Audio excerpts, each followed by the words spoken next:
ना तो मैं कभी झुकने वाली हूँ तथा ना ही कभी किसी के दबाव व लालच आदि में आकर अपनी पार्टी की मूवमेंट से पीछे हटने वाली हूँ। वैसे भी अब ब्राह्मण समाज को किसी का भी चोखा बाटी आदि नहीं चाहिए। तो एक वेब सीरीज पर बवाल मचा हुआ है और उसे जातिगत भेदभाव, जातिगत अपमान से जोड़ करके जमकर लोग हंगामा कर रहे हैं। पूरी देश भर में प्रदर्शन हो रहा है। इस वेब सीरीज पर बैन की मांग हो रही है और इस पर अब सियासत भी तेज हो गई है। हम बात कर रहे हैं ब्राह्मण समाज की, हम बात कर रहे हैं उस घूसखोर पंडित वेब सीरीज की, जिसको लेकर यह कहा जा रहा है कि दरअसल ये ब्राह्मणों का अपमान किया जा रहा है। जिस तरह से इस वेब सीरीज का नाम रखा गया है, इसको लेकर लखनऊ में एफआईआर भी दर्ज हुई और खुद एक पुलिस के इंस्पेक्टर ने एफआईआर दर्ज कराई हजरतगंज में। और ये कहा गया कि इस तरह की वेब सीरीज से जो भाईचारा है वो बिगड़ सकता है। इन सब के बीच में मायावती सामने आती हैं, काफी ज्यादा एग्रेसिव तौर पर वो इस वेब सीरीज पर हमला करती हैं, कार्रवाई को सही ठहराती हैं कि जिस तरह से एफआईआर हुई है बिल्कुल ठीक है। वो कहती कि पूरी तरीके से इस वेब सीरीज पर बैन होना चाहिए।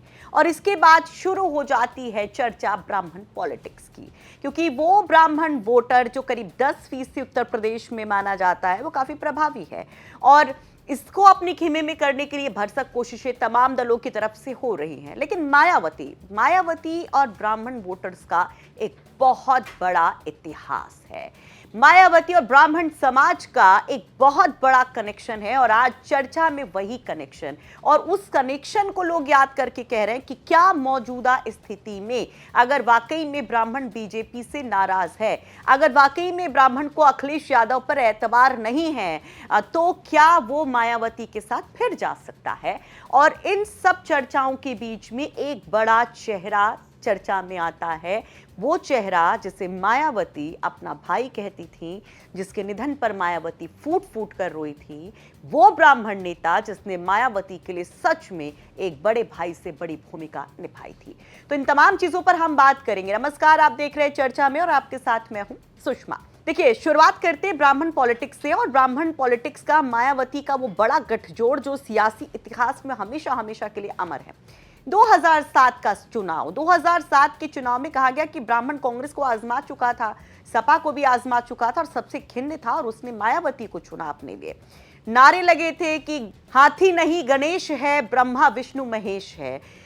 इस तरह के नारों के साथ मायावती की सोशल इंजीनियरिंग जो यादगार बन गई, उसने एक बड़ा प्रभाव डाला ब्राह्मण समाज पर, और 80 से 90% तक लोग कहते हैं कि ब्राह्मण वोटर जुड़ा मायावती के साथ। अप्रत्याशित तौर पर बसपा के इतिहास का वो सबसे महत्वपूर्ण चुनाव था, और अगर हम पूरे उत्तर प्रदेश के पॉलिटिकल हिस्ट्री की बात करें तो उसमें भी वो चुनाव बहुत बड़ा था, क्योंकि 16 साल के बाद 2007 में पूर्ण बहुमत की सरकार बनी थी और वो मायावती बनाती है। उसमें दलित पिछड़े के साथ ब्राह्मण का रोल बहुत बड़ा होता है। धीरे धीरे ये ब्राह्मण वोट शिफ्ट होता है समाजवादी पार्टी की तरफ 12 के चुनाव में, उसके बाद फिर बीजेपी की तरफ 17 के चुनाव में, और वो कंटिन्यू अभी तक देखने को मिल रहा है। 22 में तमाम कोशिशें हुई थी फिर से 22 के विधानसभा चुनाव में इस वोट को अपनी तरफ लाने की, और 21 का वो इवेंट बहुत यादगार है मायावती के लिए कि किस तरह से एक प्रबुद्ध सम्मेलन में, जिसकी कमान जो थी वो सतीश चंद्र मिश्रा के हाथों में थी, जो नंबर 2 माने जाने लगे बीएसपी में, वहां पर जब मायावती की एंट्री होती है तो मंत्रोच्चारण हो रहा होता है,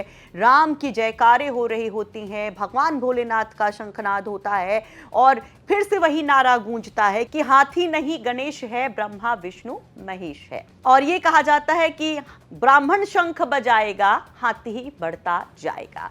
बहुत दिलचस्प वो तस्वीर होती है 2021 की उस कार्यक्रम की तस्वीर, जो 22 के लिए बड़ी चर्चा में रहती कि क्या 22 के चुनाव में फिर से मायावती ब्राह्मणों को अपनी तरफ कर पाएंगी।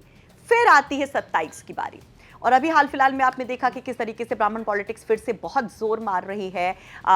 यहाँ पर आपने देखा कि किस तरह से बीजेपी के ब्राह्मण एमएलए एक बैठक करते हैं तो हाहाकार समझ जाता है। उस पर बीजेपी के प्रदेश अध्यक्ष पंकज चौधरी जिस तरह का स्टेटमेंट देते हैं, इससे अनुशासनहीनता की कैटेगरी में रखते हैं, तो उस पर खुद पार्टी के भीतर से यानी बीजेपी के भीतर से कई लोग आवाज उठाते हैं कि भाई अगर एक कम्युनिटी के लोग बैठ करके बात कर रहे हैं, माननीय बात कर रहे हैं, तो उसमें दिक्कत क्या है। और यहां पर मायावती एक बड़ा खेल कर जाती है और वो कहती हैं कि दरअसल ब्राह्मण जो है उसको किसी की बाटी चोखी की जरूरत नहीं है। तो एक ये पॉलिटिकल कनेक्शन था, लेकिन एक मायावती का ब्राह्मण इमोशनल कनेक्शन जिसका शुरुआत में हमने जिक्र किया वो अब आपको बताते हैं। देखिए, 90 के दशक में मंडल वर्सेस कमंडल की लड़ाई चल रही थी। उत्तर प्रदेश की सियासत में उस वक्त कल्याण सिंह का राज था, सत्तासीन थे और ये कहा गया कि राम के मुद्दे को लेकर वो जो एक लड़ाई है उसको जीता जा सकता है जब यहाँ पर कमंडल के आगे मंडल की एक मजबूत फौज हो, और उसके लिए निकाला गया एक फॉर्मूला। 1993 था वो, और उस दौरान समाजवादी पार्टी और बसपा का गठबंधन होता है कल्याण सिंह को रोकने के लिए, बीजेपी के विजय रथ को रोकने के लिए। और तब एक नारा बुलंद होता है, मिले मुलायम काशी राम, हवा में उड़ गए जय श्री राम। यहां पर अभूतपूर्व तरीके से ये गठबंधन काम आता है। उस समय जो उत्तर प्रदेश था उसमें उत्तराखंड भी था और वहां पर 422 सीटें विधानसभा की होती थी, और गठबंधन के बाद सपा 256 सीटों पर अपने उम्मीदवार उतारती है तो बसपा 164 सीटों पर। गठबंधन ने जीत हासिल की और यहां पर एक फॉर्मूला बना 2.5 साल की सीएम कुर्सी पर बैठने का। शुरुआत समाजवादी पार्टी की तरफ से हुई, लेकिन बीच में कुछ ऐसा हुआ कि मायावती ने समर्थन वापस लेने का ऐलान कर दिया। यानी कि अब समाजवादी पार्टी की सरकार गिरने वाली थी, मायावती मुलायम सिंह यादव को सीएम की कुर्सी से हटाने वाली थी। फिर हुई एक बड़ी घटना जिसे हमेशा याद किया जाता है और मायावती के जहन में ये कभी ना मिटने वाला एक हादसा कहें, एक वारदात कहें, एक बुरी घटना, एक बुरा स्वप्न कहें, जो भी कहें वो हमेशा रहती है और गाहे पगाहे मायावती उस पर बोलती भी हैं, समाजवादी पार्टी को घेरती भी हैं। 2 जून साल 1995, गेस्ट हाउस कांड। मायावती के साथ हुए कांड पर एक किताब भी लिखी गई। वरिष्ठ पत्रकार अजय बोस ने बहन जी नाम की किताब लिखी और उसमें उन्होंने जिक्र किया, उनके पेज नंबर 104-105 पर इस किताब में उस पूरे दृश्य का यहाँ पर डिटेल है कि किस तरीके से वहाँ पर चीख पुकार मच रही थी, अश्लील भाषा, गाली गलौज का इस्तेमाल किया जा रहा था। कॉमन हॉल में विधायक बैठे हुए थे बहुजन समाज पार्टी के, और जल्दी से पूरी जब सफाई भीड़ आती है तो वहां पर गेट को बंद कर दिया जाता है, लेकिन उन्मत्त झुंड जो है वो गेट को तोड़कर अंदर दाखिल होने की कोशिश करती है।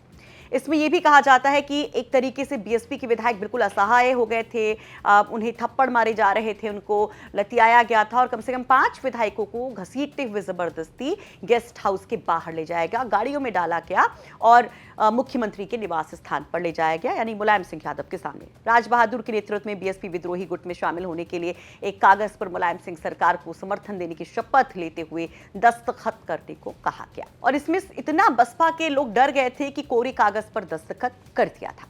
उस समय कहा जाता है कि बीजेपी के ब्रह्मदत्त द्विवेदी और लालजी टंडन ने भी मायावती को बचाने में अहम भूमिका निभाई, जिसके बाद बीजेपी और बसपा के संबंधों का विस्तार हुआ और बीजेपी के समर्थन से मायावती ने सरकार भी बनाई।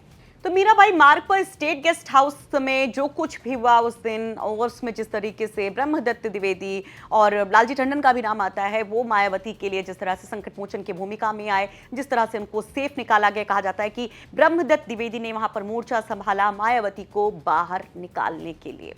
तो मायावती उसके बाद से उनको भाई मानने लग गई, उनकी कलाई पर राखी बांधने लग गई और उनसे इमोशनली जुड़ गई।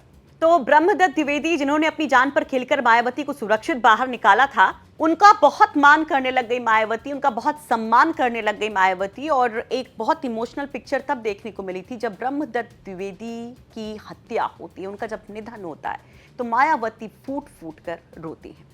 पॉलिटिकली किस तरीके से मायावती उनको सम्मान देती थी इसकी भी चर्चा खूब आज तक होती है कि ब्रह्मदत्त द्विवेदी के सामने मायावती ने कभी अपना कोई कैंडिडेट नहीं उतारा, बल्कि खुद उनके लिए प्रचार करनी जाती थी, उनके समर्थकों के लिए वोट मांगनी जाती थी। मायावती ने उनकी पत्नी प्रभा द्विवेदी के समर्थन में रैलियां की थी और 1997 के उपचुनावों में उनके खिलाफ उम्मीदवार नहीं उतारा था।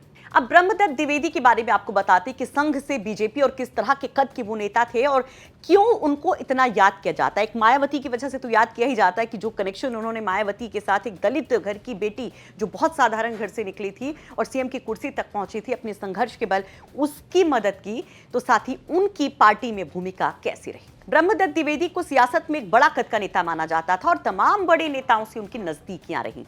उनकी हत्या के बाद अटल बिहारी वाजपेयी, लालकृष्ण आडवाणी, मुरली मनोहर जोशी सब उन्हें श्रद्धांजलि देने के लिए फर्रुखाबाद आए थे। अगर द्विवेदी की बात करें तो ब्रह्मदत्त द्विवेदी जो हैं वो आरएसएस के एक काफी एक्टिव कार्यकर्ता रहे। नागपुर में संघ के प्रशिक्षण कार्यक्रम में हिस्सा लिया था उन्होंने और राम जन्मभूमि आंदोलन में भी उनकी काफी भूमिका रही। और चुनावी करियर की अगर बात करें तो जनसंघ से उन्होंने अपना सियासी सफर शुरू किया था। 1971 में फर्रुखाबाद नगर पालिका परिषद में वो पार्षद बने थे और बाद में उन्हें उसी नगर पालिका बोर्ड का उपाध्यक्ष चुना गया था। ब्रह्मदत्त द्विवेदी पहली बार 1977 में फर्रुखाबाद से जनता पार्टी के उम्मीदवार के रूप में विधायक चुने गए थे और इसके बाद वो 3 बार और विधायक चुने गए। जब कल्याण सिंह की सरकार बनी तो 90 की बात है, 1991-92 के बीच में तो कैबिनेट में ब्रह्मदत्त द्विवेदी को शामिल किया गया था। राजस्व मंत्री वो बनाए गए थे। राजस्व और ऊर्जा मंत्री रहते हुए भी उनके काम को याद किया जाता है। साल 1997 में गैंगस्टर मुख्तार अंसारी के सहयोगी गैंगस्टर संजीव माहेश्वरी जीवा ने ब्रह्मदत्त द्विवेदी की हत्या कर दी थी और इस पूरे मामले में 17 जुलाई 2003 को लखनऊ की सीबीआई कोर्ट ने माहेश्वरी और सपा के पूर्व विधायक विजय सिंह को इस हत्याकांड के मामले में उम्र कैद की सजा सुनाई थी और 2017 में हाई कोर्ट के लखनऊ बेंच ने भी ट्रायल कोर्ट के फैसले को बरकरार रखा था।